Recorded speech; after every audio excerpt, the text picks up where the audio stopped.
Welcome to Influence, the show about one of the university's founding colleges, the College of Agriculture and Life Sciences. I'm your host, Emily Shaw. On today's episode, we're going to be learning more about the Food Science, Nutrition, and Health Promotion major, specifically talking about the concentrations of food science, business processing, and technology. Our first guest is Dr. Wes Schilling, a professor in the Department of Food Science, Nutrition, and Health Promotion. Welcome, Dr. Schilling.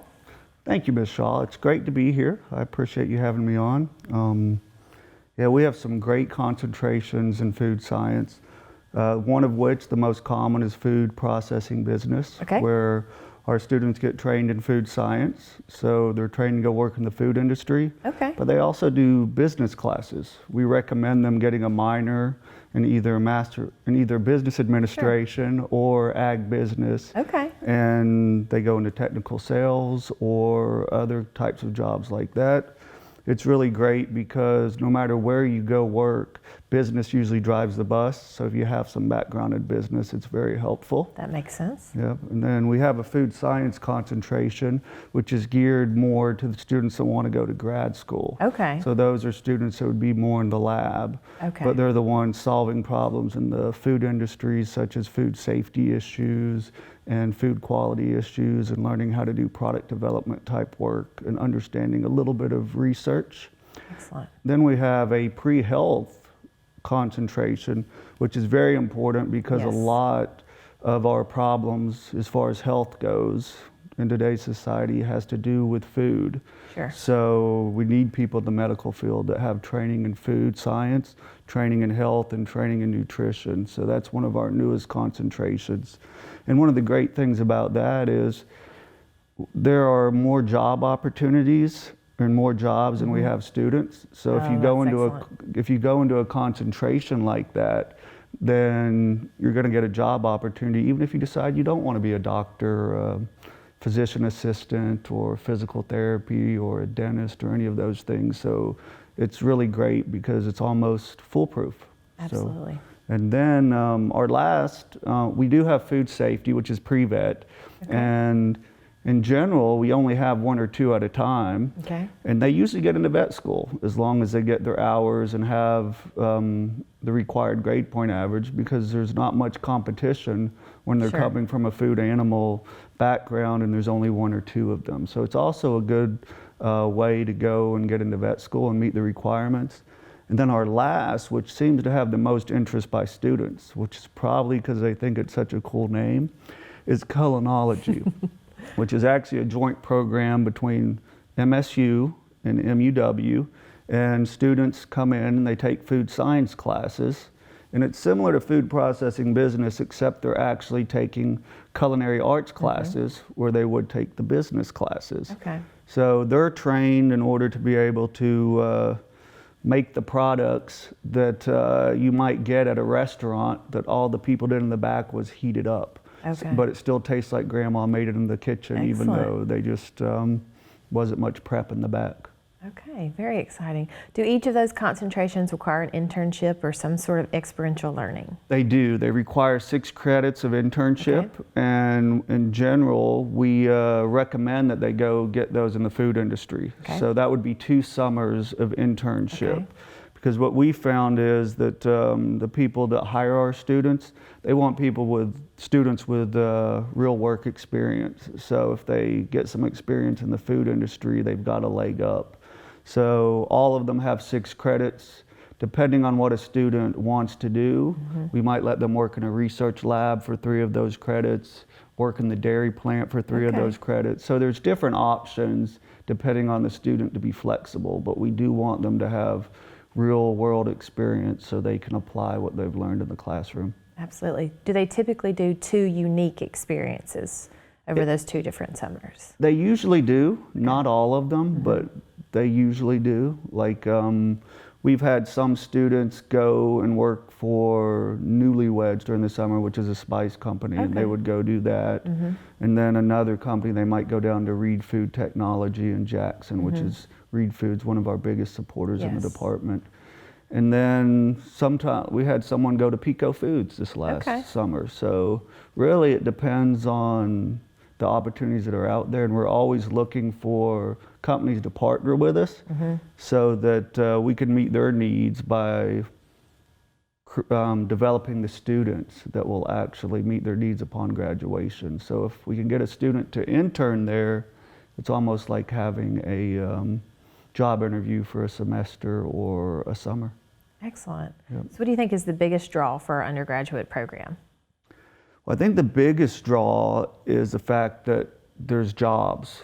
I mean, with the way the population is growing, there's going to be a huge population by 2050. So food scientists, they're going to need more of them, not Excellent. fewer. So there's always going to be jobs. And what I tell students, get a 3.0, get involved in the department, get internships, and you'll Excellent. have more job opportunities than you'll be able to accept. Nice. Which is good. Well, thank you, Dr. Schilling, for sharing those concentration information with us. Oh, you're welcome. It's awesome to be here. And when we come back, we'll hear from a student in the graduate program.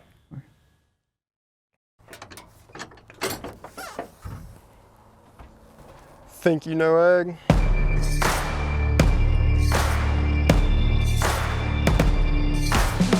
Think again. We are creative.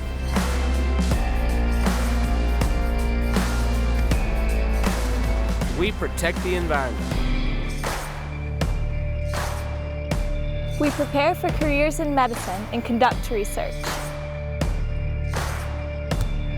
We empower people and communities.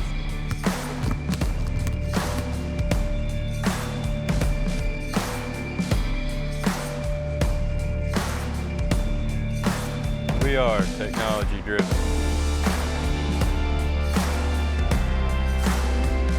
And we feed and clothe the world.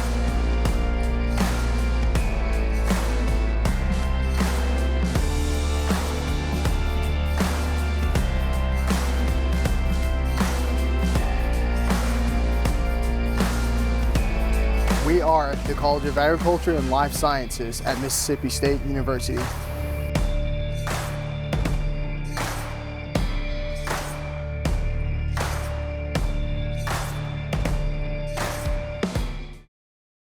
Welcome back to Influence. Our next guest is a graduate student in the Department of Food Science, Nutrition, and Health Promotion, Ms. Jasmine Hendricks. Welcome, Jasmine. Thank you, Emily.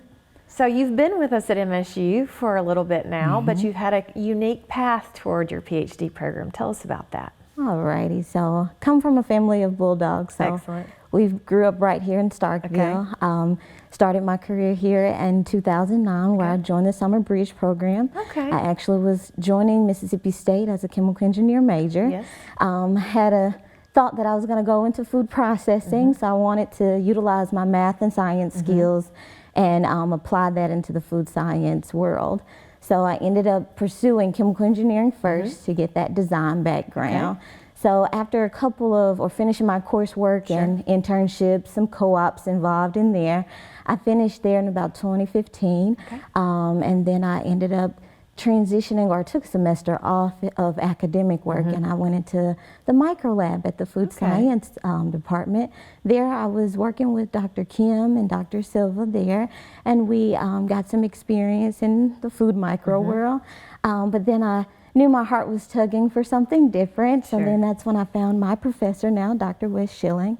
And he introduced me to some various industry projects within his lab group. And I've been there ever since, where I started my master's program, working with some dry cured ham products and making sure that they were safe from different pests. And then also, once I finished that program, he welcomed me and asked me to join to do a PhD with him. And so it's been a journey over the past few years, but I've been here for quite some time. But Mississippi State is home and it's hard, and been enjoying my time here in the food science department so far. Excellent. So I understand that you're going to vary just a little bit more during your PhD, and you're going to pull in one of our other departments for a little expertise. Tell us about your direction moving forward with your research and the development of what you're trying to achieve. Yes. So come from a family of educators, so both parents were in education, and so that inkling was there. So I wanted to say, well, how can I take my passion, mix it with my knowledge in food science, and develop a career out of it? And first, starting looking at my research project, I went to talk to Dr. Schilling and asked, how can we get food science out? How can we educate, more people about food science? And so I started to talk with him about that, and he told me about a curriculum that the research curriculum unit here at Mississippi State, along with some ag teachers and faculty in our department, has developed. And they pretty much outline a full high school curriculum. Okay. So what a great opportunity it would be to promote food science in high school. So I ended up starting my research and looking at how to develop lesson plans and different tools that teachers can use to promote food science in high school. So I ended up getting that curriculum, and Dr. Schilling has allowed me to run with that. We have great support from the College of Human Sciences, where we have Dr. Downey and Dr. Jagger on our team. They're advising us on how to explore curriculum development and training teachers to implement this material. So we've had the opportunity to link up with the research curriculum unit and train about 40 teachers in Jackson this summer.